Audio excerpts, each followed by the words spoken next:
د سپېڅلي او مهربانه ذات په سپېڅلي نامه په دې هیله چې جوړ او روغ به یاست.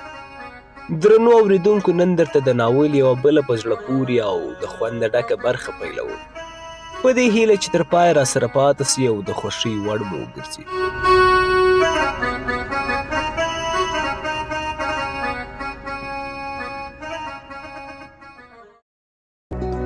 نو کله چې د ګلالۍ څخه زما پل ورک سو او په داسې حال کې چې په کتو کې یو ډول ناامیدي ښکارېده او سترګې یې د ټیکري په څنډه پاکولې، ډېره غمجنه د کلي پر خوا روانه سوه.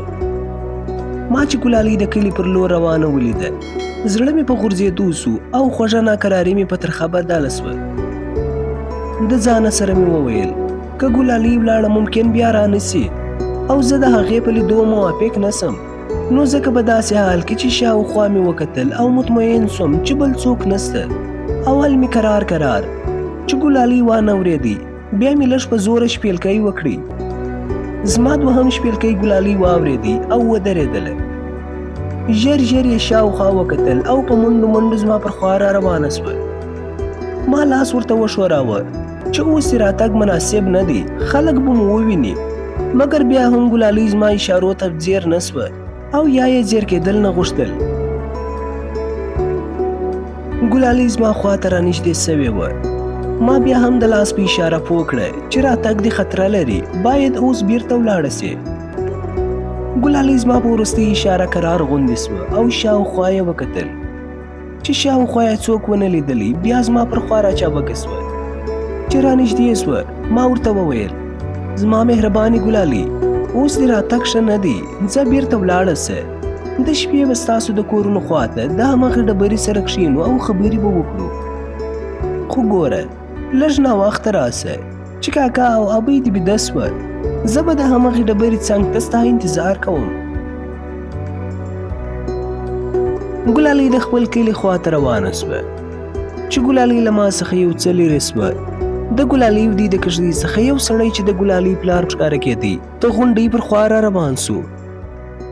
ګلالۍ او پلار یې په نیمه لاره کې سره مخامخ سول. ډېر سره ودرېدل. په پای کې ګلالۍ د کلي پر خوا روانه سوه او پلار یې د چینې و خواته راغلی. ما کریم کاکا څاری، هغه له چینې څخه تیر سو او زما له سترګو څخه پټ سو. څو دقیقې وروسته د غونډۍ ختیځ لور ته ښکاره سو چې کښتې خواته روان و. ګلالۍ خپلې کښتۍ ته ورسېده. زه تر تیاره ماښام پورې په غره کې ناست وم. چې هوا ښه تیاره سوه، لومړی چینې ته ورغلم.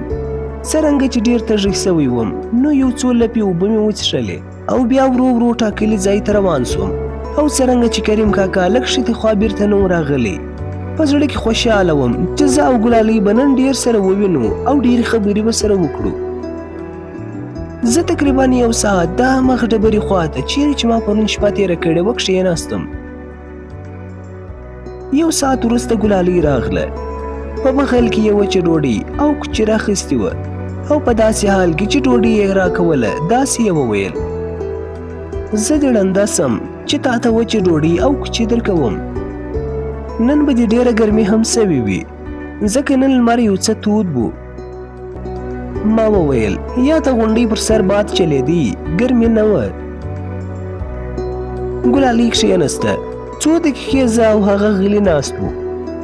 بالاخره هغې په خبرو پیل وکړ او ویې ویل زموږ کلی دې څنګه پیدا کړ؟ ما وویل خدای مرسته را سره وکړه، ستاسې د کلي ملا مې په لاره کې ملګری سو.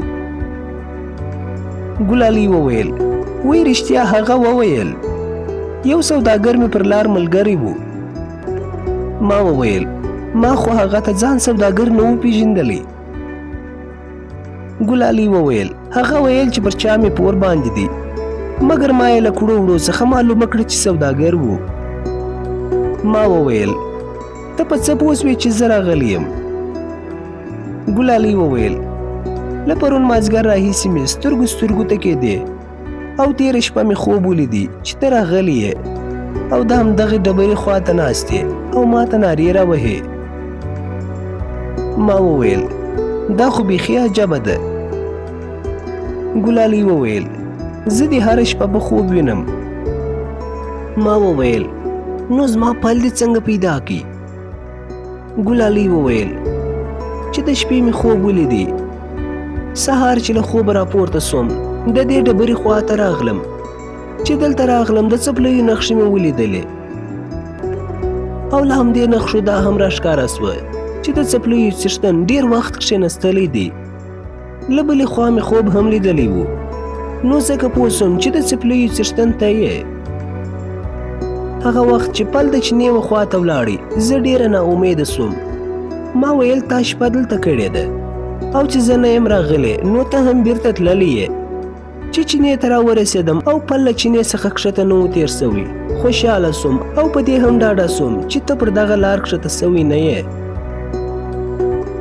ما وویل ما چې ته له کږدۍ راووتلې ویلي دی او تر څو پورې چې تر ما پورې را رسېدې ما ستا ټول حرکات او ستړیاوې ولیدې. ګلالۍ وویل ځه شکر دی چې پیدا مې کړې، که مې پیدا کړې نه وای زه به نن له ډېرې خوابدۍ مړه سوې وای. هغه وخت چې پل راڅخه ورک سو سره د دې چې پوهېدم چې ته نه یې تللي، مګر خدای پوهېږي چې مځکه راباندې سور اور سوه. ما وویل ښه ده دا 25 ورځو خبرې راته وکړه او دا ووایه چې ولې د خپلې ژمنې سره سم غزني ته نه راغلاست. ګلالۍ وویل چې ستا مرکه راغله او بیرته ولاړه. د هغو په راتګ زموږ ټول کلی خبر سو. مخصن افضل ماما مې راغلی او زما پلار ته یې زما او د مشکي د واده خبره وکړه. دوی تر ډېره وخته خبرې سره وکړې. ما د دوی خبرې د کږدۍ له شا څخه اورېدې. په خبرو کې زما پلار زما واده ته له ناکامۍ غاړه کښېښوه. ما چې د هغه رضایت واورېدی څرنګه چې د هغه رضایت زما له مرګ سره رضایت و، نو ځکه مې د ټولو پښتني دودونو څخه پرته خپل پلار ته وویل بابا زه په ډاګه درته وایم چې زه مېړه نه کوم او له واده څخه په مرګ خوشحاله یم او تاسې باور ولرئ چې زه به د واده څخه مخکې ځان مړ کړم او هر څوک چې واده ته خوشحاله وي ارمانجن به پاتې سي. بابا جانه ته دا خیال کوې چې یوه مزدوره دې ساتلې ده او یوه ګېډه ډوډۍ ورکوې. زه خو ستا لور یم، دغه ډوډۍ دې پر ما نه ده پیرزو. پلار مې زما د خبرو جواب را نه کړي، خو له څېرې څخه یې ښکارېده چې زما د خبرو تر اغېزې لاندې راغلی دی. مګر مور مې یو قیامت را باندې راوستی تر څو چې یو څو څپېړې یې هم ووهلم. افضل ماما چې زما خبرې واورېدې ډېر ودردېدی او ما ته یې وویل ګلالۍ دا بې حیایي پرېږده، کمرې او کچوې ته به د مشکي ښځه یې، زموږ نوم مه بدوه، دا بې شرمي دې پرېږده. ما وویل ماما زه داسې نه چې مشکۍ نه غواړم بلکې د عمر تر پایه پورې واده نه کوم او د خپل مور پلار خدمت کوم. افضل وویل بس چې هر څه تا ویل هغه به موږ منو. ما وویل که ما غواړئ نو زه خو خپل اختیار لرم، میړه زما په اختیار دی. که زه میړه ونه کړم هیڅوک په ما زور نسي راوستلی. منم تاسو به زور لرئ مګر دا زما د زړه خبره ده او خوش خبره یې هم مه بوله. که څوک پر ما زور راولي زه به خامخا ځان مړ کړم.